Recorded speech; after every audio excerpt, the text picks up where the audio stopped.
After watching the manufacturing process of the wind turbine main shaft, I finally understand why a seemingly simple wind power generation device can cost tens of millions.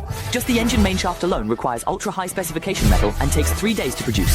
The craftsmanship details are comparable to those of military enterprises. Here is the first step in the local wind power manufacturing plant's production of turbine main shafts. Workers first move this metal piece, weighing tens of tons, into the workshop, then divide the alloy steel in front of them both horizontally and vertically, and calculate the specific dimensions needed for this process. Once the preparations are complete, we now officially move to the cutting stage. Due to the exceptionally large size of the metal, an automatic cutting machine is used in this stage. Workers only need to set the movement track, and the machine can automatically split the metal into two, with the edges being exceptionally neat without any flaws or gaps. It is then transported to the furnace, where the raw material is prepared for high-temperature heating at 1200 degrees, lasting for more than 2 hours.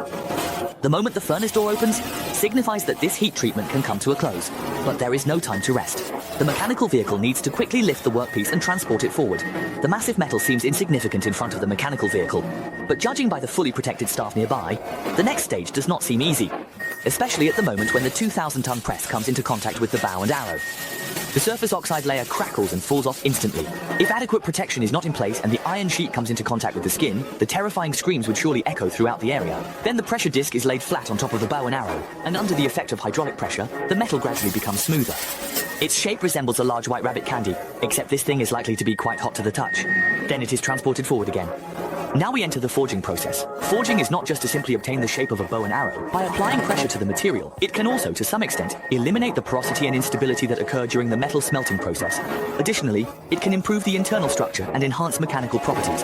After several rounds of forging, this block of square iron turns into a solid cylindrical iron piece. Then, the surface is repeatedly forged at high frequency until it becomes a completely cylindrical steel, marking the end of the second forging process. Next, a robotic arm places it into a mold, aligns it precisely, and prepares it for the final round of forging. Under the pressure of thousands of tons, the metal quickly adheres to the inner wall of the mold. With each round of pressing, the surface becomes more refined. Once the surface reaches the desired horizontal dimensions, it is slowly moved out of the forging position. Next, preparations are made to dismantle the mold. As for removing this thing, it involves repeatedly applying force downward. After 5 rounds of processing, this large pin was finally extracted. This is the initial shape of the wind turbine main shaft, which is then placed in an open area outside the factory to cool naturally. After several hours of cooling, the electric furnace is reopened, and a cart full of workpieces is pushed into the furnace. This process is known as tempering. Compared to ordinary bows and arrows, the tempering process for this big guy is particularly lengthy. It was heated in the furnace for a full 24 hours before completion. What you see now is the iron lump after tempering and cooling, ready to be machined into a bow and arrow. First, it is adjusted onto the lathe operation table, and then the triangular chuck is firmly secured using external tools. At the same time, the lathe switch is activated, allowing the machine to drive this piece of metal, achieving semi-automatic turning. In no time, the original color of the metal surface appears. Although this only takes a few seconds, in a real factory, it took more than 3 hours to complete the machining. The image shows the main shaft of a wind turbine. Do you know how heavy this solid iron lump is?